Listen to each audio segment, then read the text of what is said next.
Everyone, this is Jagjit Singh, and today we are starting with chapter number 6, The 100 Dresses, part 2. Before we go through the second part, let's have a discussion of the first part that we have already studied. आपने मेरी previous video में definitely part 1 के बारे में पढ़ा होगा, तो let's start with the part 2. उससे पहले जो मैंने आपको बताया कि एक पार्ट 1 का जो है वो डिस्कशन जो है वो थोड़ा कर लेते हैं. तो वेंडा पेट्रोंस्की जो है वो नॉर्मली बैठा करती थी लास्ट रो में, रूम नंबर 13 में. इस जगह पे नॉर्मली जो रफ बॉयज़ हुआ करते थे, जो कभी भी अच्छे मार्क्स नहीं लेकर आते थे और जो काफ़ी नॉइस किया करते थे, वो बैठा करते थे. वेंडा जो है काफ़ी शांत लड़की थी और रेयरली कभी कुछ बातें या कुछ भी चिल्लाना या किसी को भी अनॉयड किया करती थी. उसका कोई फ्रेंड नहीं था, वो अकेले ही स्कूल आया करती थी और अकेले ही घर जाया करती थी. पैगी जो है, अभी ये सेकंड कैरेक्टर है हमारा इस चैप्टर का. तो पैगी जो है वो काफ़ी पॉपुलर गर्ल है क्लास की, और उसका रीज़न क्या है? एक तो वो काफ़ी प्रिटी है, उसकी ड्रेसेस जो हैं वो भी काफ़ी अच्छी पहनती है, और ऊपर से उसके जो हेयर हैं वो क्या हैं? कर्ली हैं. वेंडा जो है वो काफ़ी गरीब लड़की है और वो नॉर्मली फेडेड ब्लू ड्रेस ही पहनती है, जो कि नॉर्मली आयरन नहीं होती है. उसका नेम वेंडा पेट्रोंस्की है और वो डिफ़िकल्ट है प्रोनाउंस करने के लिए, और शायद इसीलिए बच्चे जो हैं उसके नाम का मजाक जो है वो उड़ाते हैं. मैडी जो है काफ़ी पुअर है, ये थर्ड कैरेक्टर है हमारे चैप्टर का, and she is none other than the author of this particular chapter और द स्टोरी. तो मैडी से रिलेटेड क्वेश्चन ही बोर्ड में आएंगे, तो कोशिश कीजिएगा कि आप इसके कैरेक्टरिस्टिक्स के बारे में सब कुछ जान लें. तो मैडी जो है वो गरीब है, डेफिनेटली इतनी गरीब नहीं है कि जितनी वेंडा पेट्रोंस्की है. ये नॉर्मली वो कपड़े पहनती है जो कि पैगी के द्वारा हैंड मी डाउन कर दिए जाते हैं. हैंड मी डाउन का मतलब मैंने आपको पिछले चैप्टर में भी बताया था और इस चैप्टर में भी मैं बता रहा हूँ. हैंड मी डाउन का मतलब है वो कपड़े जो कि कोई उतार देता है और किसी और को दे देता है क्योंकि वो गरीब है. She did not like Peggy questioning of Wanda. वो कभी भी मैडी जो है वो पसंद नहीं करती थी कि जब भी पैगी क्वेश्चन करती थी वेंडा से उसके ड्रेसेस के बारे में, शूज़ के बारे में और हैट्स के बारे में. वो चाहती थी कि पैगी जो है वो उसे टीज़ करना, उसका मजाक उड़ाना, उसे परेशान करना बंद कर दे. किसको? वेंडा को, और इस इंसल्टिंग मैनर से. Someone was waiting for someone नहीं है, एवरीवन है. एवरीवन, सबके सब क्लास रूम नंबर 13 के जो बच्चे थे वो इंतज़ार कर रहे थे कि जो कंपटीशन है, जो ड्राइंग एंड कलरिंग कंपटीशन है, उसका विनर कौन होगा. सब ये जानते थे और ये मानते थे कि पैगी जो है वो विनर होने वाली है इस ड्राइंग कंपटीशन का, क्योंकि वो क्लास में किसी से भी बेहतर पेंटिंग कर सकती थी. अगले दिन जब वो रूम नंबर 13 में पहुंचते हैं तो वो पाते हैं कि इस बार जो ड्राइंग और कलरिंग कंपटीशन का जो विनर है वो कौन है? वो वेंडा है. मिस मैसन जो है वो डिक्लेयर कर देती हैं इस बात को, और इस तरीके से ये चैप्टर जो है ये ख़त्म हो जाता है. So let's start with the part number 2, chapter number 6, 100 dresses. While the class वो सर्कलिंग द रूम, जिस समय क्लास जो है वो घेर रखी थी या क्लास चारों तरफ फैली हुई थी, जो मॉनिटर था वो प्रिंसिपल ऑफिस से आता है और मिस मैसन के लिए एक नोट लेकर आता है. मिस मैसन जो है वो उसे पढ़ती हैं काफ़ी बार, और उसके बाद उसे ध्यान से थॉटफुली पढ़ने के बाद वो क्या करती हैं? Then she clapped her hands. उसके बाद वो अपने हाथों को क्लैप्स करती हैं. इसका मतलब तालियां बजाती हैं, so that everyone can get attention of Miss Mason. Class में अटेंशन जो है वो हो जाती है, and everyone back to their seat. और मिस मैसन कहती हैं कि सब अटेंशन में आ जाओ और सब अपनी अपनी सीट्स पर बैठ जाओ. जब ये शफलिंग ऑफ फीट जो है वो रुक जाती है और रूम जो है बिल्कुल स्टिल और क्वाइट हो जाता है, तो मिस मैसन जो है वो कहती हैं, I have a letter from Wanda's father that I want to read to you. Miss Mason कहती हैं कि मेरे पास एक लेटर आया है और ये लेटर वेंडा के पिता का है, फादर का है, और मैं आपके लिए उसे पढ़ना चाहती हूँ. मिस मैसन जो हैं वहाँ पर एक मोमेंट के लिए रुक जाती हैं और पूरी क्लास जो है वो अचानक टेंस हो जाती है, टेंशन में आ जाती है और उम्मीद लगाए बैठी होती है. इसका मतलब क्योंकि उस लेटर में कुछ ना कुछ लिखा होगा, and Miss Mason wanted to read that letter in front of the class, तो कुछ तो था. और इस एक्सपेक्टेशन के साथ बच्चे जो हैं वो ग्रीव हो जाते हैं, एज इन साइलेंट हो जाते हैं और काफ़ी सीरियस हो जाते हैं. जो टीचर है वो एडजस्टेड हर ग्लासेस, जो टीचर है वो अपने ग्लास को एडजस्ट करता है बहुत ही धीरे से और डेलिबरेटली, जानबूझ के। इसका मतलब यह है कि मिस मैसन जो है, whatever she wanted to speak out और read out had a very importance and significance, and that's why she adjusted her glasses slowly and deliberately. उनका ये तरीका ये इंडिकेट कर रहा था कि क्या आने वाला था। ये जो लेटर था वेंडा पेट्रॉन्स्की के फादर का, ये एक ग्रेट इंपॉर्टेंस का था। ये बात बच्चे समझ रहे थे। एवरीबडी लिसन क्लोजली, सारे के सारे बच्चे जो हैं बड़े क्लोजली, बड़े ध्यान से मिस मैसन को सुनते हैं जब वो नोट को पढ़ती हैं। तो चलिए देखते हैं कि क्या नोट में लिखा हुआ था जो वेंडा के पिता ने या फादर ने लिखा था। डियर टीचर, प्रिय टीचर, मेरी जो वेंडा है वो आज के बाद स्कूल नहीं आएगी। जेक कौन है? वेंडा का ब्रदर है, वो भी नहीं आएगा, क्योंकि हम लोग जो हैं वो एक बड़ी सिटी में क्या कर रहे हैं, मूव कर रहे हैं, वहां पर शिफ्ट कर रहे हैं। And no more holler Polack, और वहां पर कोई चिल्लाने वाला नहीं है कि ये पोलैक। अब ये पोलैक जो है ये रेफर कर रहा है पॉलिश लोगों को। वहां पर बोलते ना चिढ़ होती है किसी ना किसी आदमी की या किसी ना किसी ग्रुप की, तो उसी तरीके से पोलैक जो है वो चिल्लाया जाता था या बोला जाता था उन लोगों को जो पॉलिश से बिलोंग करते थे और शिकागो के सबुर्ब इलाकों में आ गए थे। No more ask why funny names, अब कोई भी उन्हें नहीं पूछेगा कि उनका इतना फनी नेम क्यों है, क्योंकि जिस सिटी में, जिस बिग सिटी में वो जा रहे हैं, वहां पर उनके जैसे बहुत सारे फनी नेम्स देखने को या सुनने को मिल जाएंगे, और इसी वजह से वो लोग बिग सिटी में जा रहे हैं। तो इसका मतलब मिस मैसन को लेटर लिखते हुए बताते हैं कि वेंडा और जेक अब नहीं आने वाले हैं, अब कोई भी उन्हें पोलैक नहीं बुलाएगा, क्योंकि वो एक ऐसी बड़ी सिटी में जा रहे हैं जहां ऑलरेडी बहुत सारे ऐसे लोग हैं जिनके नाम बड़े फनी हैं।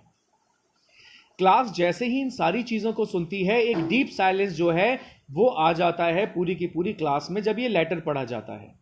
मिस मैसन जो है वो अपने ग्लासेस को निकालती हैं, उन्हें ब्लो करती हैं, वाइप करती हैं अपने वाइट हैंकरचीफ से, सॉफ्ट वाले से, और उसके बाद पुट देम ऑन अगेन, उसके बाद दोबारा उन्हें पहन लेती हैं, और उसके बाद क्लास की तरफ देखती हैं। When she spoke, her voice was very low. जब वो बोल रही होती हैं तो उनकी जो आवाज़ होती है वो बड़ी ही इंटेंस होती है, बड़ी ही मेलनकॉलिक होती है, बड़ी ही डेसोलेट होती है, मतलब दुख में होती है। अब बड़े दुख के साथ वो कहती हैं, I'm sure that none of the boys and girls in the room 13 would purposely and deliberately hurt anyone's feeling because his or her name happens to be long unfamiliar one. Miss Mason जो है बड़े दुख के साथ कहती हैं कि मुझे उम्मीद है, मैं इस बात पे विश्वास करती हूँ कि मेरी क्लास का कोई भी लड़का, कोई भी लड़के या लड़कियाँ जो रूम 13 में हैं, उन्होंने जानबूझकर, पर्पसली, जानबूझकर, डेलिबरेटली, जानबूझकर सिनोनिम्स है, हर्ट नहीं किया होगा उसकी फीलिंग को, क्योंकि उसका नाम जो है वो थोड़ा सा अजीब था, अलग था। आई प्रिफर टू थिंक, मैं ये सोचती हूँ, that what was said in unthoughtlessness, कि जो भी कहा गया होगा वो थॉटलेसनेस से कहा गया होगा। इसका मतलब बिना सोचे समझे कहा गया होगा, क्योंकि बच्चे जो हैं बिना सोचे समझे कह देते हैं। और मिस मैसन जो है वो भी इस बात को एग्री करती हैं कि अगर कुछ भी कहा गया होगा तो वो कैसे कहा गया होगा, थॉटलेसनेस से कहा गया होगा, बिना सोचे समझे कहा गया होगा। I know that all of you feel the way I do, Miss Mason कहती हैं कि मैं समझ सकती हूँ, मैं ये मानती हूँ कि जितना बुरा मुझे फील हो रहा है उतना ही बुरा आप लोगों को भी फील हो रहा होगा। This is a very unfortunate thing to have happen, क्योंकि ये बहुत ही अजीब चीज़ हुई है, बड़ी ही दुखमय चीज़ हुई है जो आज देखने को मिली है कि ये जो वेंडा पेट्रॉन्स्की है उसने स्कूल छोड़ दिया है क्योंकि उसको जो चिढ़ाया जाता था। हालांकि मिस मैसन कहती हैं कि अगर ये ऐसा किया भी गया होगा तो थॉटलेसनेस से किया गया होगा, बिना सोचे समझे किया गया होगा। अनफॉर्चुनेट है ये बात और बड़े दुख की बात है। And I want you all to think about it, और मैं चाहती हूँ कि आप सब लोग जो हैं इसके बारे में ज़रूर सोचें। नाउ अब क्लास में क्या होता है, जो फर्स्ट पीरियड है वो नॉर्मली स्टडी पीरियड हुआ करता था। स्टडी पीरियड का मतलब यहाँ रेफर कर रहा है सेल्फ स्टडी से। तो मिस मैसन का ये डायलॉग खत्म हो गया है, अब स्टार्ट करते हैं कि जो पहला पीरियड था वो एक स्टडी पीरियड था। मैडी जो है वो पूरी कोशिश कर रही थी कि वो अपने लेसन को प्रिपेयर कर सके। But she could not put her mind on her work, लेकिन वो अपने काम में अब दिमाग नहीं लगा पा रही थी, because she was really upset, because she was really despondent, she was really melancholic, वो काफी दुखी थी। उसको एक सिक फीलिंग हो रही थी उसके बॉटम ऑफ द स्टमक में, उसके पेट में उसे अजीब सी फीलिंग हो रही थी, जिसका मतलब यह है she was really upset. True, she had not enjoyed listening to Peggy ask Wenda how many dresses she had in her closet. ये सच बात थी कि उसने कभी भी इंजॉय नहीं किया जब पैगी वेंडा से पूछती थी कि कितनी ड्रेसेस हैं तुम्हारे पास, और वो वहां पर तुम्हारे क्लोजेट में, but she had said nothing, लेकिन उसने कभी भी कुछ नहीं कहा। इसका मतलब वेंडा हेल्पलेस थी। She never said anything when ever Peggy asked her how many dresses you have in your closet, how many shoes, how many hats. She had stood by silently, वो वहां पर चुपचाप खड़ी रहती थी उसके बगल में, and that was just as bad as what Peggy had done, और ये उतना ही गलत था जितना गलत पैगी ने किया था। इसका मतलब क्लियर है, चोरी करने वाला और चोरी का साथ देने वाला दोनों ही दोषी होते हैं। और वेंडा को जिस तरीके से ट्रीट करती थी पैगी, मैडी जो है वो महसूस करती है कि ये उतना ही गलत था जितना गलत पैगी कर रही थी, किसके साथ, वेंडा के साथ। शी वॉज अ कावर्ड, वो क्या बन गई थी, वो एक कावर्ड बन गई थी, एक जो है कायर बन गई थी। एटलीस्ट पैगी जो है वो इस बात को तो कंसिडर नहीं करती थी कि वो कुछ गलत कर रही है, लेकिन Maddie had thought they were doing wrong, लेकिन कम से कम मैडी जो है वो ये तो मानती थी कि पैगी गलत कर रही है, वो लोग गलत कर रहे हैं वेंडा के साथ। She could put herself in Venda's shoes, very important line. Maddie जो है वो अपने आप को वेंडास के शूज में देखती थी, इसका मतलब वो उसकी जगह पर अपने आप को रख सकती थी, लेकिन व्हाट अबाउट पैगी, उसने तो कभी ये कंसिडर ही नहीं किया that they were being mean, कि वो बहुत गलत कर रहे थे वेंडा के साथ। तो यहां पर जो है मैडी जो है वो कंपेयर कर रही है अपने आप को किसके साथ, पैगी के साथ। पैगी जब उसे टीज किया करती थी, लेकिन उसने कभी इस बात को एक्सेप्ट नहीं किया कि वो गलत कर रही है, लेकिन कम से कम मैडी इस बात को जानती तो थी कि वो गलत कर रही है। वो मतलब पैगी और मैडी दोनों गलत कर रही हैं, क्योंकि मैडी जो है वो अपने आप को वेंडा के शूज में रख सकती थी, वो वेंडा की जगह पर अपने आप को देख सकती थी, because she herself was very poor. Goodness, wasn't there anything she could do? अब वो सोच रही थी कि ये भगवान, क्या मैं कभी कुछ कर सकती हूं, क्या मैं कुछ कर सकती हूं उसके लिए। इसका मतलब can I correct the thing that she had done. If only she could tell Wanda she hadn't meant to hurt her feeling. एक ही तरीका था कि मैडी जो है वो वेंडा को जाकर ये कह सके कि उसने जो भी किया उसको हर्ट, उसकी फीलिंग को हर्ट करने का उसका कोई मकसद नहीं था। She turned around and stole a glance at Peggy. अब मैडी जो है वो पैगी की तरफ देखती है, एक नज़र से देखती है, लेकिन पैगी जो है वो उसकी तरफ नहीं देखती। ऐसा लग रहा था that she was busy in her studies, कि वो काफ़ी स्टडिंग हार्ड कर रही है, वो काफ़ी मेहनत कर रही है, अपनी पढ़ाई पे ध्यान दे रही है। अब इस चीज़ से क्या महसूस होता है, वेंडा फील कर रही थी कि उन्होंने गलत किया है, लेकिन पैगी जो है वो अपनी पढ़ाई में स्टडिंग हार्ड कर रही थी, काफ़ी ध्यान से पढ़ रही थी। इसका मतलब क्या पैगी को कोई फर्क नहीं पड़ा उस न्यूज से, उस लेटर से, मिस मैसन के उस डायलॉग से? वेल, वेदर पैगी फेल्ट बैड और नॉट, मैडी सोचती है कि चाहे पैगी को फील हुआ हो या ना हुआ हो, गलत बुरा फील हुआ हो या ना हुआ हो, लेकिन मैडी जो है वो तो कुछ करने वाली थी, हैड टू डू समथिंग, उसे तो कुछ करना था। She had to find Wanda Petronski, उसे वेंडा पेट्रोन्स्की को ढूंढना था। इसका मतलब मैडी डिसाइड कर लेती है कि वो वेंडा पेट्रोन्स्की को ढूंढेगी। Maybe she had not yet moved away, शायद अभी वो कहाँ नहीं गए होंगे, उस बिग सिटी में नहीं गए होंगे। May be Peggy would climb the Heights with her. अब मैडी जो है वो सोचती है कि उम्मीद करती हूँ कि पैगी शायद मेरे साथ चले उस बॉगिन हाइट्स में, और वो जाके वेंडा को बोल सके कि वो कॉन्टेस्ट जीत गई है। तो मैडी जो है वो इन्फॉर्म करना चाहती थी वेंडा को कि तुम कॉन्टेस्ट जीत चुकी हो, और हम लोग सब सोचते हैं कि तुम बहुत स्मार्ट हो, और तुम्हारी वो जो 100 ड्रेसेस हैं वो काफ़ी ब्यूटीफुल हैं। ये सारी चीज़ें जो है वो कौन सोच रहा है, मैडी सोच रही है। when school was dismissed in the afternoon, और जब ये स्कूल जो है वो ख़त्म हो गया आफ्टरनून में, तो सरप्राइजिंगली, वेरी सरप्राइजिंगली, पैगी जो है वो दिखावा करते हुए, जैसे कि वो बहुत कैजुअल तरीके से पूछ रही है, वो क्या पूछती है, hey let's go and see if that kid has left town और नॉट। इमेजिन कीजिए, मैडी ये सोच रही है अभी तक कि पैगी को कोई फर्क नहीं पड़ा, लेकिन ये देखिए सरप्राइजिंगली स्कूल खत्म होने के बाद पैगी खुद पूछती है, बड़े ही शो ऑफ करते हुए, बड़े ही कैजुअल तरीके से, कि है चलो देख के आते हैं कि वो लड़की जो है, वेंडा जो है, उसने टाउन छोड़ा है या नहीं छोड़ा है। Very interesting. So Peggy had the same idea. Maddie जो है वो बड़ी खुश होती है इस बात को लेकर कि अरे वाह, इसका मतलब पैगी भी वही सोच रही थी जो मैडी सोच रही थी। इसका मतलब ये लड़की गलत नहीं थी, पैगी गलत नहीं थी। उसे रिग्रेट हो रहा था कि उन्होंने ज्यादा मजाक उड़ाया उसका, और इसीलिए पैगी खुद चाहती है कि वो कहां जाएं, वो बॉगिन हाइट्स जाएं, जहां पर कौन है, जहां पर वेंडा जो है वो रहती है। Peggy was really all right. Maddie जो है वो रियलाइज करती है कि पैगी जो है वो बिल्कुल सही थी। इसका मतलब उस जो अजम्पशंस जो मैडी ने लगाए थे कि पैगी जो है वो केयरलेस है, उसे कोई फर्क नहीं पड़ता वेंडा चली गई या ना चली गई, मैडी जो है वो महसूस करती है कि नहीं, पैगी बिल्कुल सही थी। ये दोनों लड़कियां जो हैं वो तेजी से किस तरफ बढ़ती हैं, बिल्डिंग की तरफ बढ़ती हैं, उस स्ट्रीट की तरफ जो बॉगिन हाइट्स की तरफ बढ़ रही थी। The part of the town, जिस टाउन में वो जा रहे थे, वो सच अ फॉरबिडिंग एयर, वहां अजीब सी हवा थी, एक अजीब सी हवा जो उन्होंने कभी महसूस नहीं करी थी।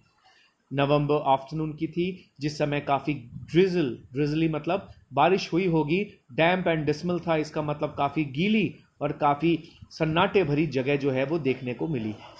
तो जब ये बॉगिन हाइट्स की तरफ बढ़ रहे थे तो उन्होंने महसूस किया कि बड़ी ही फॉरबिडिंग एयर है वहाँ पर। बारिश हुई थी जिसकी वजह से कीचड़ और पानी जो है वहाँ पर देखा जा सकता था। वेल एट लीस्ट पैगी जो है वो ग्रिफल करती है, वो बोलती है, और क्या बोलती है, कम से कम I never did call her a foreigner. कम से कम नाउ इस पैराग्राफ में, as we talk about this paragraph, she is actually justifying herself. वो अपने आप को जस्टिफाई कर रही है कि अगर वेंडा जो है वो छोड़कर गई है बॉगिन्स हाइट को और उस बिग टाउन में गई है या बिग सिटी में गई है, तो वो डेफिनेटली इसलिए नहीं क्योंकि मैंने कुछ कहा था। तो जस्टिफाई करने के लिए पैगी क्या कहती है कि I never did call her a foreigner, कम से कम मैंने उसे फॉरनर नहीं बोला, और मेक फन ऑफ हर, और मैंने कभी उसका मजाक नहीं उड़ाया, उसके नाम उसका I never thought she had the sense to know we were making fun of her anyway. Peggy ये कहती है कि मैंने तो कभी सोचा भी नहीं था कि उसके अंदर इतना भी दिमाग है कि उसे ये समझ में आए कि हम उसका मजाक उड़ाते थे। I thought she was too dumb, मुझे तो लगा था वो काफी बेवकूफ है। एंड गी, और देखो, look how she can draw, और देखो वो कितनी अच्छी तरीके से क्या कर सकती है, ड्रॉ कर सकती है। Maddie could say nothing. अब मैडी जो है वो कुछ नहीं कह सकती थी। All she hoped was that, वो सिर्फ एक ही चीज सोच रही थी, दे वुड फाइंड वेंडा, कि वो वेंडा को ढूंढ लें। क्योंकि मैडी जो है वो बहुत कुछ कहना चाहती थी। किससे? वेंडा से। क्या कहना चाहती थी? Let's have a revision. क्या कहना चाहती थी? वो कहना चाहती थी कि कि तुम कॉन्टेस्ट जीत चुकी हो। वो ये कहना चाहती थी। वो कहना चाहती थी कि हम लोग मानते हैं कि तुम काफ़ी जो है इंटेलिजेंट हो, काफ़ी स्मार्ट हो, और इस तरीके से वो उस चीज़ को कहना चाहती थी। और ये कि अगर कोई भी तुम्हें टीज करेगा तो हम तुम्हें सपोर्ट करेंगे, इस चीज़ को भी मैडी जो है वो कहना चाहती थी। ये नेक्स्ट पॉइंट था जो मैं आपको बताना चाहता था। She wanted to tell her that they were sorry they had picked on her. देखिए, अब एक्स्ट्रा चीज़ जो मैंने आपको बताया है वो प्रीवियस पैराग्राफ्स में दिया गया है। What more Maddie wanted to tell her, ये आगे आप देख लीजिए। She wanted to tell her that they were sorry they had picked on her. Maddie जो है वो सॉरी कहना चाहती थी, माफ़ी मांगना चाहती थी कि वेंडा, आई एम सॉरी कि हमने आपका मजाक उड़ाया, हमने आपको पिक किया, and how wonderful the whole school thought she was, और हम सब और हमारा स्कूल क्या सोचता है कि तुम कितनी अच्छी हो, and please not to move away, कि प्लीज तुम यहां से मत जाओ, and everybody would be nice, और हम सब तुम्हारे साथ काफी अच्छे रहेंगे। She and Peggy would fight anybody who was not nice, और मैं और पैगी जो हैं हम सब लड़ेंगे उस बच्चे से या उस ग्रुप से जो तुम्हें क्या करने की कोशिश करेगा, तुम्हें टीज करने की कोशिश करेगा। The two girls hurried on. अब ये दोनों लड़कियां जो हैं वो तेजी से बढ़ती हैं आगे की तरफ, इस उम्मीद के साथ कि वो टॉप ऑफ द हिल पे कब तक पहुंच जाएं, डार्क होने से पहले, शाम होने से पहले वो पहुंच जाएं। ठीक है। तो इसका मतलब शाम से पहले वो कहाँ पहुंचना चाहते थे? वेंडा के घर पहुंचना चाहते थे। मैडी जो है वो एक लिटिल व्हाइट हाउस की तरफ पॉइंट आउट करती है और क्या कहती है? I think that's where the Petronski live. अरे यही वो शायद मुझे लगता है जगह है जहां पेट्रॉन्स्की रहते हैं। Wisps of old grass stuck up here and there along the pathway like thin kitten. तो विस्प जो है एक तरीके से आप समझ लीजिए, जब घास घूमती रहती है हवा की वजह से तो एक गुल्ला बन जाता है। तो ये जो घास के जो बड़े बड़े गुल्ले थे या बड़े बड़े पीसेस थे वो कहाँ लटक गए थे? वो ग्रीन ग्रास के साइड में लटक गए थे या फिर चिपक गए थे। तो घास में, ग्रीन ग्रास में वो वाइट कलर की सूखी हुई घास जो है ऐसी लग रही थी जैसे मानो किटन हो। जो हाउस था and its sparse little yard look shabby but clean. वो जो घर था और वो जो लिटिल यार्ड था वो कैसा दिख रहा था? हालांकि काफ़ी गंदा सा दिख रहा था, एज इन उस फेडेड था, लेकिन काफ़ी साफ सुथरा दिख रहा था। कुछ ऐसा ही जैसा वन ऑफ वेंडाज ड्रेस, जैसा कि वेंडा की वो ब्लू फेडेड ड्रेस हुआ करती थी, फेडेड ब्लू कॉटन ड्रेस। तो आपने you might know this very well कि वेंडा का जो वो ड्रेस था वो फेडेड ब्लू ड्रेस था। हालांकि वो फेडेड था लेकिन वो साफ सुथरा हुआ करता था, उसमें कोई भी बस आयरन नहीं होता था, बाकी वो साफ सुथरा हुआ करता था। और उसकी ड्रेस से क्या रिजेंबल कर रहा है? वेंडा का घर, जो कि देखने में तो काफी क्लीन था लेकिन शैबी सा, गंदा सा दिखाई दे रहा था, अजीब सा दिखाई दे रहा था। Shabby but clean, there was not a sign of life. अब जब ये घर की तरफ बढ़ते हैं तो उन्हें महसूस होता है कि उस घर में कोई भी नहीं था। पैगी जो है वो नॉक करती है बड़ी तेजी से डोर को, but there was not an answer. But वहां पर कोई भी आंसर उन्हें सुनाई नहीं देता। इसका मतलब there was no one in the house. She and Maddie went around to the back yard. अब शी मतलब पैगी और मैडी जो हैं वो यार्ड के पीछे की तरफ जाते हैं एंड नॉक देयर, और वहां पर क्या करते हैं? वहां पर खटखटाते हैं। Still there was no answer, लेकिन वहां पर भी कोई आंसर नहीं होता। There was no doubt about it, इस बात पे कोई डाउट नहीं था कि द पेट्रॉन्स्की वर गॉन, कि पेट्रॉन्स्की जो है वो जा चुके थे। How could they ever make amendment? अब मैडी ये सोच रही थी कि अब हम किस तरीके से चेंज कर सकते हैं, माफी मांग सकते हैं और हमारा रिलेशन बदल सकते हैं। अमेंडमेंट का मतलब होता है टू चेंज थिंग्स, लेकिन यहां पर ये रेफर कर रहा है मैडी की सोच को कि मैडी जो है वो क्या करना चाहती थी? वो रिलेशन जो वेंडा और इन दोनों के बीच था उन्हें बदलना चाहती थी। They turn slowly and made their way back down to the hill. अब क्योंकि उस घर में कोई नहीं था, जब उन्होंने आगे से नॉक किया तब भी कोई लिविंग क्रिएचर वहां नहीं था, और पीछे यार्ड में जाकर जब वो नॉक करते हैं तब भी कोई नहीं था। तो वो स्लोली अपने घर की तरफ मुड़ जाते हैं और उसके बाद बैक टू द हिल चले जाते हैं। वेल एनीवे सेड पैगी। अब पैगी जो है वो कहती है चलो कोई बात नहीं, शी हैज़ गॉन नाउ, अब वो जा चुकी है। So what can we do? अब हम क्या कर सकते हैं इसके अलावा? When I was asked her, when I was asking her about all her dresses, जब मैं उसको पूछ रही थी उसके ड्रेसेस के बारे में, she probably was getting good ideas of her now. Again Peggy is trying to justify. पैगी जो है वो जस्टिफाई कर रही है कि मैंने ऐसा कुछ नहीं किया। क्या कह के? कि शायद जब जब मैं उससे पूछा करती थी उन 100 ड्रेसेस के बारे में, प्रोबेबली उसे अच्छा आइडिया मिलता था उसकी उस ड्राइंग्स को बनाने के लिए। इसका मतलब पैगी ये कह रही है कि whenever she asked for those 100 dresses, somehow she was getting an idea to draw her next dress or the painting of the new dress.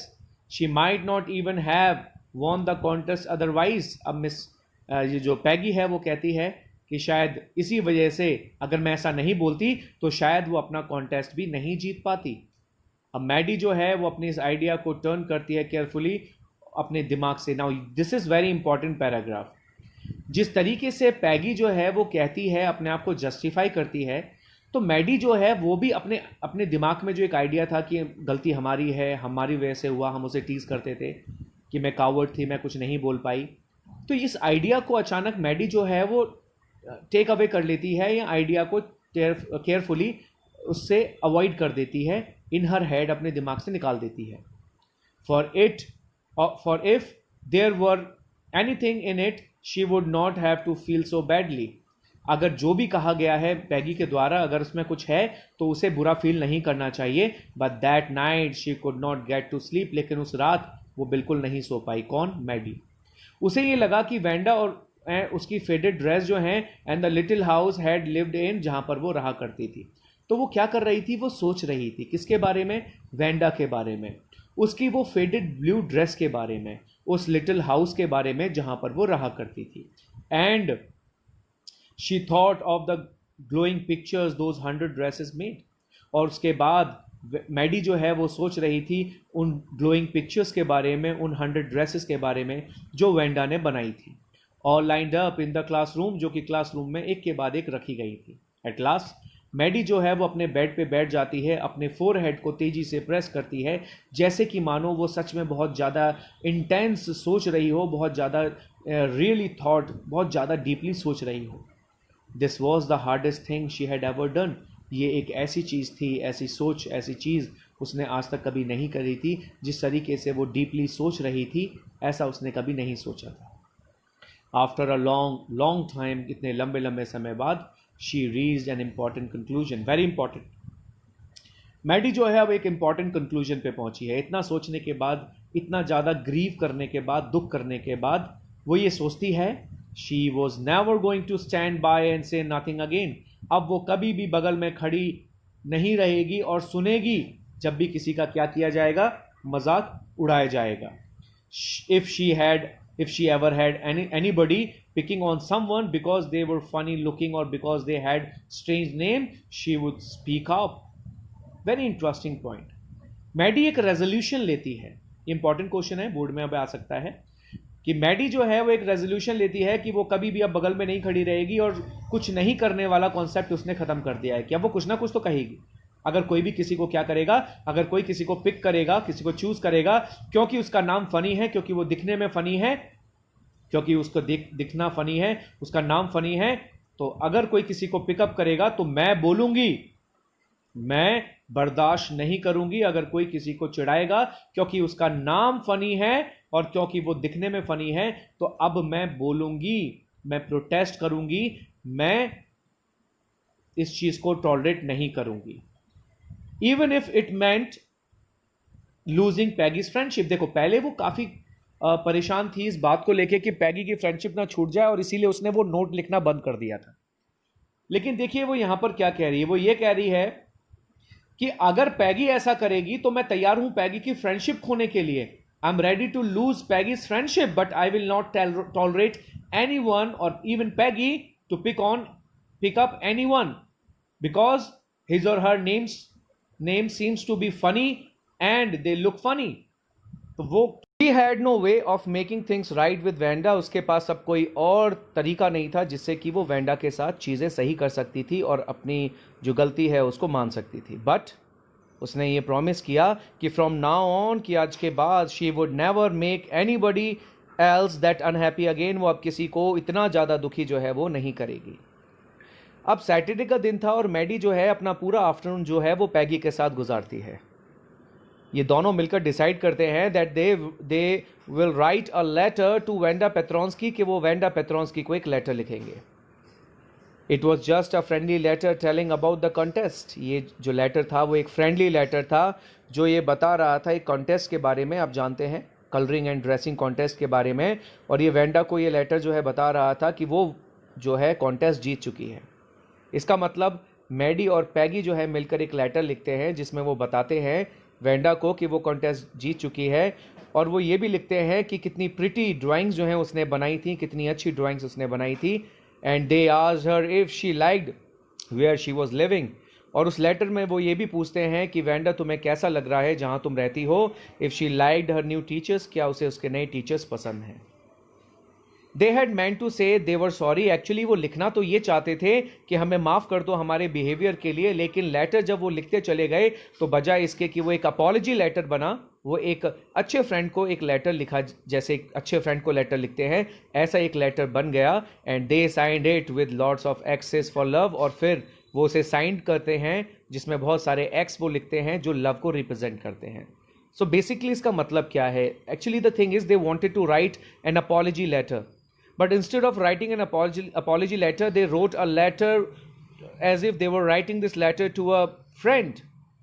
They mailed the letter to Boggin Heights, और ये अब ये जो पैगी और Maddie जो है वो इस लेटर को मेल कर देते हैं बॉगिन हाइट्स में. अब आप सोच रहे होगे सर बॉगिन हाइट्स में तो वो रहती नहीं थी, तो वो उधर क्यों ट्रांसफ़र कर रहे हैं? The answer is very clear. अभी होता क्या है कि अगर मैं मान लीजिए इस एड्रेस पे, ऑन एक एड्रेस है, मैं इस एड्रेस पे भेज रहा हूँ एक लेटर, तो मैंने मान लीजिए एनवलप से एक लेटर भेजा ऑन की तरफ, लेकिन ऑन वाला आदमी जो है वो विद के साथ रहता है.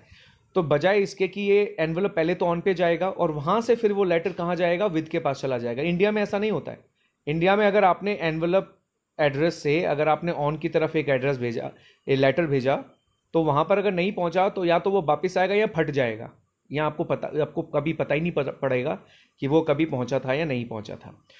लेकिन यहां पर क्या है, इस उम्मीद के साथ कि वो लेटर जो है वो फॉरवर्ड कर दिया जाएगा कहां पर? वेंडा के एक्चुअल एड्रेस पे.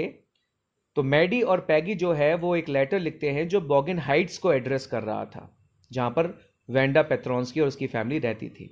और उसमें क्या लिखते हैं वो लोग? ये सारी चीजें. उसके साथ साथ और क्या लिखा होता है?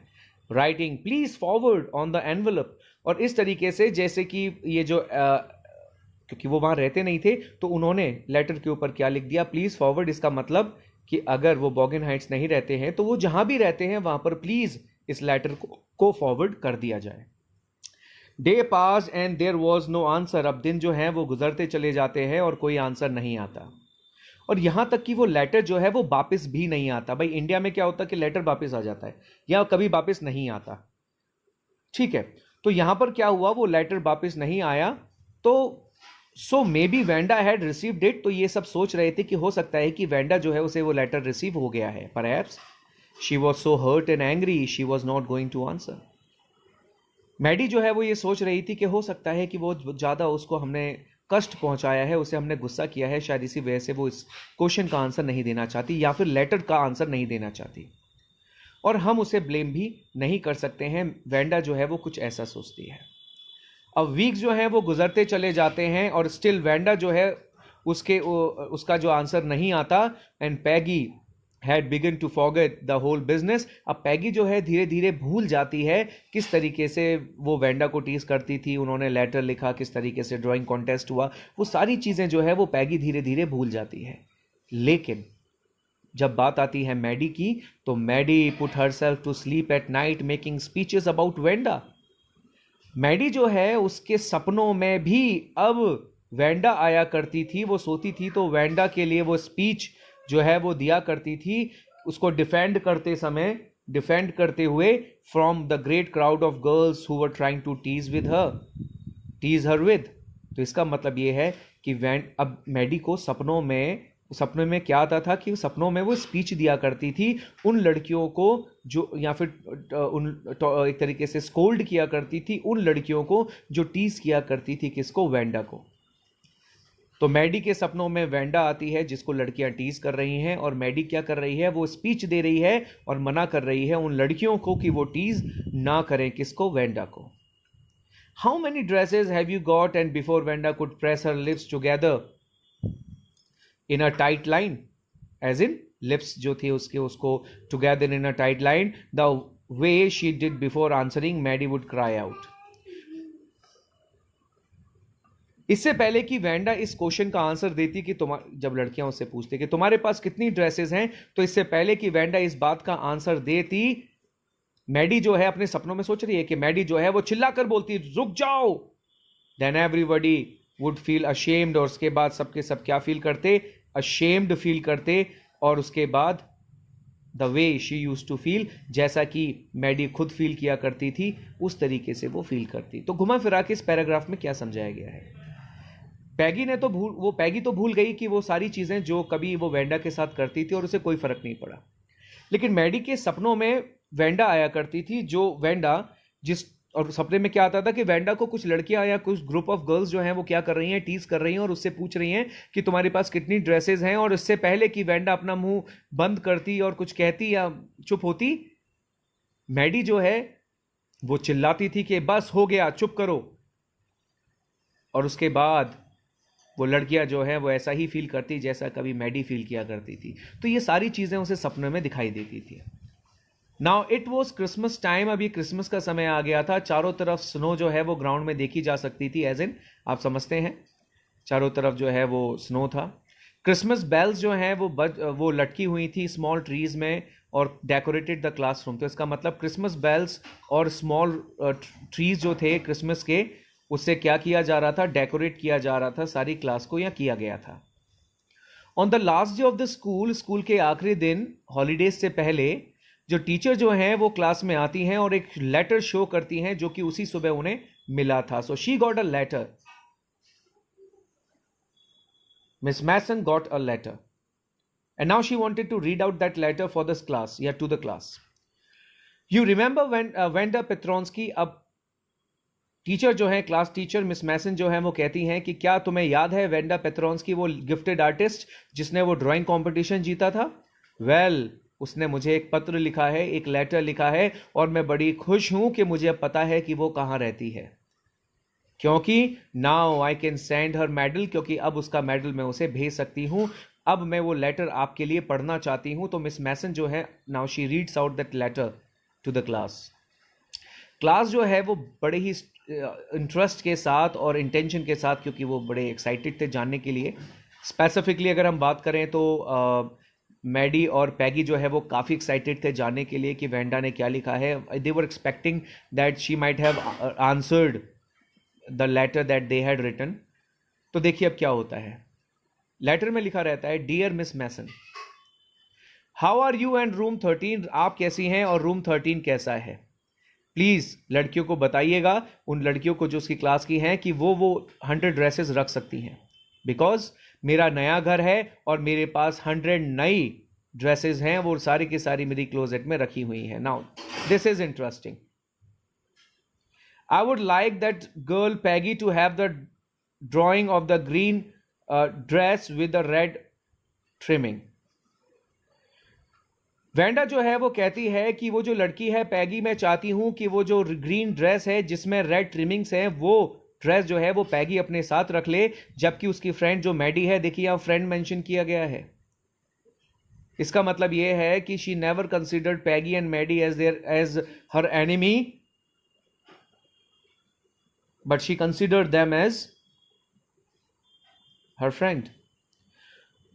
To have blue one, और उसके बाद वो कहती है कि मैडी जो मेरी फ्रेंड है, मैं चाहती हूं कि वो ब्लू ड्रेस जो है उसे रख ले। For Christmas I miss the school and my new teacher does not equalize with you. और उसके बाद वो कहती है कि मैं मिस कर रही हूं आप लोगों को क्रिसमस के दिन, और मैं अपने पुराने स्कूल को मिस करती हूं, और मेरे जो नए टीचर हैं वो बिल्कुल ऐसे नहीं हैं जैसे मेरे पुराने टीचर थे। Merry Christmas to you and everybody, तो वो सबको मैरी क्रिसमस कहती है और उसके बाद वो लेटर को जो है वो एंड कर देती है।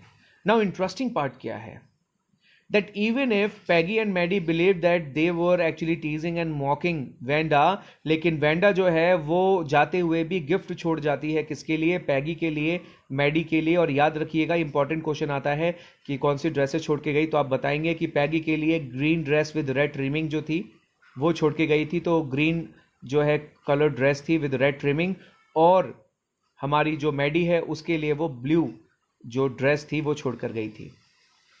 और टीचर्स जो हैं वो इक्वलाइज नहीं करते उसके पुराने टीचर्स को, इसका मतलब नए टीचर्स जो हैं वो इतने ज़्यादा बेहतर नहीं थे जितने पुराने थे। इस तरीके से वो अपनी बातों को एक्सप्रेस करती है। On the way home from school, Maddie and Peggy held their drawings very carefully. अब क्योंकि स्कूल खत्म हो गया, तो अब मैडी और पैगी जो है वो उन ड्राइंग्स को लेकर बड़े ही आराम से कहाँ की तरफ जाते हैं? घर की तरफ जाते हैं। सारे जो घर थे वो काफ़ी ज़्यादा सुंदर दिखाई दे रहे थे। विंडोज़ पे काफ़ी ज़्यादा डेकोरेशन की चीज़ें रखी हुई थी। आउटसाइड द ग्रोसरी स्टोर के बाहर 100 ऑफ क्रिसमस ट्रीज जो हैं वो रखे गए थे बेचने के लिए पॉसिबली। और विंडोज़ पे जो कैंडी पेपरमिंट स्टिक्स जो हैं वो लगी हुई थी। एंड कॉर्निकोपियस एक डेकोरेशन की चीज़ होती है, ये जो है और शाइनी ट्रांसपेरेंट पेपर से बनी हुई जो है वो भी लटकी हुई थी। तो इस तरीके से आसपास का माहौल जो है काफ़ी सुंदर दिखाई दे रहा था। जो एयर थी उसमें क्रिसमस की स्मेल आ रही थी, और जो चारों तरफ जो है स्नो के ऊपर रंगीन रोशनियां जो हैं, अलग अलग रंग की जो कलर्स की जो रोशनी थी, लाइट जो थी वो स्नो के ऊपर गिर रही थी, तो काफ़ी सुंदर माहौल जो है वो दिखाई दे रहा था। पैगी जो है वो बोलती है, यार this show she really likes us. Peggy कहती है इसका मतलब यह है कि वो हमें बहुत ज़्यादा पसंद करती है। It show she got hour later, इसका मतलब उसे हमारा लेटर मिल गया होगा। और ये तरीका है saying that everything all right, ये वेंडा का तरीका है ये कहने का कि सब कुछ सही है। इसका मतलब वेंडा ने जब ये लेटर लिखा और हमें ये ड्राइंग्स गिफ्ट करी तो इसका मतलब ये है कि सब कुछ सही है, एंड दैट्स दैट। और चलो अब हो गया, इसका मतलब everything is clear that Wanda is not at all annoyed by us या annoyed to us. I hope so. Maddie जो है बड़े दुख के साथ कहती है, हाँ मैं उम्मीद करती हूँ शायद ऐसा ही हुआ होगा। She felt sad because she knew she would never see the little tight lipped polish girl again and could ever really make things right between them. लेकिन मैडी जो है वो अभी भी दुखी थी, क्योंकि उसे पता था कि वो कभी भी अपने उनके बीच के जो डिस्प्यूट्स थे और इनके बीच की जो गलत फहमियाँ थी वो कभी भी ख़त्म नहीं हो पाएगी। किसके बीच? मैडी के बीच और उस टाइड लिप्ड पॉलिश गर्ल के बीच कभी ख़त्म नहीं हो पाएगी, और वो दोबारा कभी उस little tight lipped polish girl के साथ कभी मिल नहीं पाएगी। तो ये दो उसकी प्रॉब्लम थी, पहली कि वो उससे कभी मिल नहीं पाएगी, और दूसरा इनके बीच की जो कन्फ्यूजन थी या जो डिस्प्यूट्स थे वो कभी ख़त्म नहीं हो पाएंगे। तो इन दो कारणों की वजह से वो बहुत ज़्यादा दुखी थी। अब मैडी जो है वो घर जाती है और उसके बाद उस ड्राइंग को अपने उस खराब सी जगह पर एक पिंक फ्लावर्ड वॉलपेपर के ऊपर जो है वो बेडरूम में क्या करती है, वो उस सुंदर सी पेंटिंग को, एलिगेंट सी पेंटिंग को क्या करती है, लटका देती है।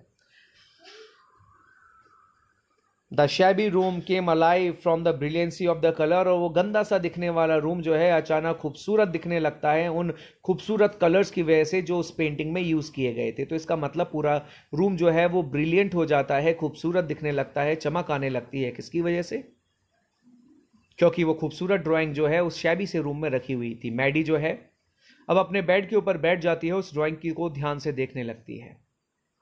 She had stood by and said nothing, वो उसके बगल में खड़ी होती है और उससे कुछ नहीं कहती। But Wanda had been nice to her, अब वो ये कहती है कि मैं हमेशा खड़ी रही पैगी के बगल में और मैंने कभी भी कुछ नहीं कहा। अब वो याद कर रही है इस बात को, क्या करती है कि मैं पैगी के बगल में खड़ी रही और मैंने कभी भी उस डिफेंड नहीं किया वेंडा को, और देखो वेंडा कितनी नाइस है मेरे लिए कि उसने ये पेंटिंग जो है वो मेरे लिए छोड़ी या मुझे गिफ्ट करी। अचानक आंसू जो हैं उसकी आंखों से निकलने लगते हैं, and she gauge for a long time at the picture, और उस पिक्चर को वो बड़े ध्यान से काफी लंबे समय तक देखती रहती है। शी हेस्टली, अब सुनिएगा स्थिति क्या बनती है, बड़ी इंटरेस्टिंग सी बात आ रही है यहां पर। देन हेस्टली, और बड़ी जल्दबाजी में, शी रब्ड हर आईज, बड़ी तेजी से वो अपनी आंखों को रब करती है, एंड स्टडीड इट इंटेंटली, और उस पेंटिंग को बड़े ध्यान से पढ़ती है, स्टडी करती है। Basically she was looking at something which was very curious. जो कलर्स थे उस ड्रेस के वो इतने ज्यादा अच्छे थे, विविड थे, क्लियर थे, इतने सुंदर थे कि उसने ये नोटिस ही नहीं किया उस फेस को और उस हेड को जो उस ड्राइंग में थे। तो इसका मतलब है ड्राइंग में उसने किसी का पोर्ट्रेट बनाया था जिसका फेस, हेड सब कुछ था, बॉडी थी, बट इट लुक लाइक हर। और जब वो ध्यान से ऑब्जर्व करती है उस पेंटिंग के फोरहेड को, उसके पेंटिंग के फेस को, तो वो महसूस करती है कि वो जो पेंटिंग में जो फेस है वो किसका है, वो मैडी के खुद का है। मैडी, अरे ये तो बिल्कुल मेरे फेस जैसा दिखाई दे रहा था। ऐसा कौन कहता है? मैडी कहती है। Why it really look like her own self, अब वो ये सोचती है कि क्या है ऐसा कि ये मेरे जैसा दिखाई दे रहा है। Wanda had really drawn this for her, ऐसा तो नहीं कि वेंडा ने सच में ही ये उसके लिए बनाया था। और बड़ी ही एक्साइटेड होके वो क्या करती है, वो पैगी के पास जो है वो दौड़ते हुए जाती है, क्योंकि वो ये देखना चाहती थी कहीं ऐसा तो नहीं कि पैगी के जो पोर्ट्रेट दिया गया है, पैगी को जो पिक्चर दी गई है ड्रेसेस की, क्या उसमें जो फेस है वो पैगी को तो रिजेंबल नहीं करता। वो तेजी से दौड़ते हुए जाती है और वो कहती है, पैग क्या मैं तुम्हारी पिक्चर देख सकती हूँ? What's the matter? आज पैगी, अब पैगी जो है वो उससे पूछती है, अरे क्या मैटर हो गया है? और ये दोनों जो हैं वो तेजी से पैगी के रूम की तरफ बढ़ते हैं जहां पर वेंडा की जो ड्राइंग थी वो उल्टी रखी हुई थी बेड के ऊपर। इसका मतलब उसका फेस जो था वो डाउन था, face down on the bed. Maddie जो है वो केयरफुली रेज करती है उस पेंटिंग को और कहती है, देखो शी ड्रू यू, उसने तुम्हें बनाया है। दैट्स यू, ये तुम हो, देखो जरा रिजेंबलेंस देखो। तुम्हारी और उस पिक्चर में जो हेड और फोरहेड है उसकी। And the head and face of this picture did look like Peggy, और जब वो हेड और फेस देखा गया तो वो बिल्कुल कैसा दिख रहा था, बिल्कुल पैगी जो है वैसा दिखाई दे रहा था। They did I what did I से सेड पैगी, पैगी जो है वो कहती है देखो मैंने क्या कहा था। She must have really liked us anyway, Peggy खुद कह रही है। Now Peggy is trying to prove that Wanda never hate them, और इसीलिए पैगी जो है वो अपने again she wants to justify herself by saying कि देखो मैंने कहा था ना कि वो हमें कभी हेट नहीं करती थी, वो हमेशा हमें प्यार किया करती थी, हमें पसंद करती थी। अब मैडी जो है वो भी इस बात पे एग्री हो जाती है और कहती है yes you must she must have, हाँ बिल्कुल उसने ज़रूर हमें पसंद किया होगा, इसीलिए उसने हमें क्या किया है, उसने हमारे फेस बनाए हैं और हमें गिफ्ट की है वही paintings. She ब्लिंक्ड away the tears, वो आंसुओं को निकाल फेंकती है। और उसके बाद that came every time she thought of Wanda standing alone in that Sunny spot in the school yard, और उसके बाद वो याद करती है वेंडा को जो हमेशा खड़ी रहती थी अकेली उस धूप में, उस स्कूल यार्ड में, और बड़े ही ध्यान से देखा करती थी उन लड़कियों को जो हंसा करती थी। And after she had walked off, जब वो चली जाती थी, आफ्टर शी हैड सेड, जब वो ये कह देती थी कि श्योरली मेरे पास 100 ड्रेसेस हैं और लाइंड अप, तो ये जो उसकी एक पर्टिकुलर एक तरीका था उसके स्कूल से घर जाने का कि वो यार्ड में खड़ी रहना, उसकी उन छोटी लड़कियों को हॉप स्कॉच खेलते हुए देखना, उन सारी लड़कियों को, और उन लड़कियों का पूछना, और वेंडा का ये कहना कि हाँ बिल्कुल मेरे पास 100 ड्रेसेस हैं all lined up in my closet, और वो सारी की सारी मेरे क्लोजेट में एक के बाद एक रखी हुई हैं। वो उसी डायलॉग को जो है वो याद करती है। Okay students, this is how the chapter ends. Now we will discuss some of the important questions from this particular chapter. लेकिन जब मैं इन questions को पढ़ूंगा तो please make sure कि आप ये समझ लें कि ये इनके जो answers होंगे, it can be a part, the answer of these questions might be from the first part as well as from the second. ठीक है ना? It is a mixture of all the two parts. Why did Maddie and Peggy go to Venda's home? तो basically Maddie और Peggy जो है वो Wanda के घर क्यों जाते हैं? So the answer is very simple. They went there to tell her or to notify her that she had won the contest and that everyone likes her, everyone realize that she is very smart and they will never allow anyone whosoever will try to tease her. इस तरीके से वो उसे बोलते हैं। ये चीज़ कहने के लिए वो वेंडा के घर जाते हैं। Why did Maddie have a very sick feeling in the bottom of her stomach? तो भाई वो उसके क्यों ऐसा फील करती है? Because she started realizing that she was so coward, कि वो इतनी कायर थी कि उसने बिल्कुल क्या नहीं किया, उसने किसी भी तरीके से she could have defended Wanda, but Maddie ने कभी भी डिफेंड नहीं किया किसको, वेंडा को। एंड देन सेकेंडली कि वो जो है now she wanted to go there, she wanted to apologize and all this things. How did Peggy and Maddie try to amend for their behavior towards Vanda? So they wrote a letter in which they said that they wanted to, however, wanted to write an apology letter, but they ended the letter ended into a friendly letter. लेकिन फिर भी उन्होंने वो letter लिखा. दूसरा सबसे important point, they went to Boggins height, वो Boggins height जाते हैं जहाँ पर they try to communicate with her, but they found that Wanda and her family they have already left. तो ये दो चीज़ें हैं जिनसे हमें पता पड़ता है कि पैगी और मैडी जो है they try to amend the behaviour. Okay, और why what kind of girl was Maddie, तो ये इंपॉर्टेंट क्वेश्चन आ जाता है. Anything whatever question comes in your board will be somehow related to this particular question कि what kind of a girl was Maddie. तो Maddie emotional थी, she was down to the earth girl, she was as poor as not as poor as Vanda, but she was definitely poor. hand me downs clothes पहनना सबसे important that she used to feel she could easily feel the pain that Vanda was suffering with, और Wanda की उस condition को वो समझ सकती थी. She could put her self in her shoes, वो अपने आप को उसकी जगह पर देख सकती थी. And she wanted to amend by going to Wanda's house that was in Boggins height. चाहे पैगी जाए ना जाए, वो जाने की प्लानिंग कर रही थी नाउ. और हाँ, उसका सपना आना, अमेंड करना, वो सारी चीज़ें, सपनों में अपने उसको प्रोटेक्ट करना वेंडा को उन गर्ल्स से और ग्रुप ऑफ गर्ल्स से जो उसे टीज करते थे. Why did Peggy and Maddie assume that Wanda had received this letter? अब मैगी और पैगी और मैडी क्यों assumption लगा रहे हैं? The answer is very easy कि भाई जब लेटर वापस नहीं आया तो इसका मतलब डेफिनेटली वो पहुंच गया होगा. Now they were just waiting for the response from Wanda's side, but वो काफ़ी लंबा समय लग जाता है, दिन गुजर जाते हैं, हफ्ते गुजर जाते हैं, लेकिन क्रिसमस के आखिरी दिन एक लेटर आता है. तो मैडी और पैगी जो है वो इसीलिए अज्यूम कर रहे थे कि वेंडा को रिसीव हो गया है because the letter did not return back. So ये रीजन हो गया. Give a character sketch of Maddie. Now this question and this particular question number 4 and question number 6 is just the same, so you can explain whatever you know about Maddie. Now appropriate options की तरफ चलते हैं. Basically हम यहाँ पर MCQs की बात कर रहे हैं.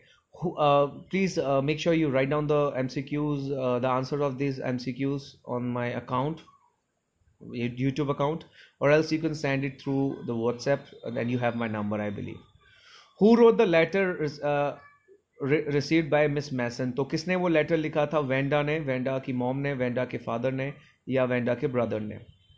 What did the letter convey? Letter जो है वो क्या कन्वे करता है? Option A is Wanda wasn't well. Wanda won't be attending school. They have moved to a big city. Both second and third. What else was mentioned in the letter? Her drawings, her medal, the school, her funny name. Important question. How did Miss Mason feel about whatever happened with Wanda? Unfortunate, sad, cruel, both first and second. How would you describe Miss Mason's feeling towards the class? Angry, upset, happy, cheerful. What was just as bad as what Peggy had done? Important question. Option number 1. Maddie stayed silent while Peggy teased Wanda. Maddie not stopping Peggy. Maddie teasing Wanda. None of the above. Very important question. Question number 6. Let's come to the question number 7. What did Maddie think of herself after the letter was read out loud? Grateful, lucky, hero, coward. Very important one. Question number 8. So Peggy had the same idea. Maddie glowed. What was the idea? To tease Wanda one more time. To go and look for Wanda at Boggin's height. To apologize to Wanda, both second and third. Let's come to the question number 9. What was Maddie's reminded of by the Petronskis' house? How they teased her, how she could stop all of it. Wenda's drawing, Wenda's dress, unironed but clear. Question number 10. What excuses does Peggy think of her behavior? Option number 1. Wanda did not know what was being made fun of. She got the idea of 100 drawings only when Peggy asked her. C. None. D. Both. Very important question. Question number 10. Now let's come to the question number 11. What important decision does Maddie take? First is unfriending Peggy, visiting Wanda, stop others from bullying, all of the above. Quite an interesting one. Let's come to the question number 12. How did they contact Wanda? Letter, telephone call, email, they visited her. What did they write in the letter? Apology, her drawings, and that she won. Asked about new city, both second and third. Why did they think Wanda would not reply? She did not know how to read. She did not know how to write. She must have been sad and angry. All of the above. Let's come to the next question. Who was more anxious for a reply? Maddie, Peggy, Miss Mason, all of them. What did Maddie notice in the drawings? Wanda drew their faces. They were beautiful. Wanda wrote notes for them. All of the above. What was the tone of Wanda's reply? Friendly, angry, ungrateful, hatred. What do you mean by picking on someone? Unfairly criticizing them, take something from them, taking them somewhere, none of the above. Question number 19.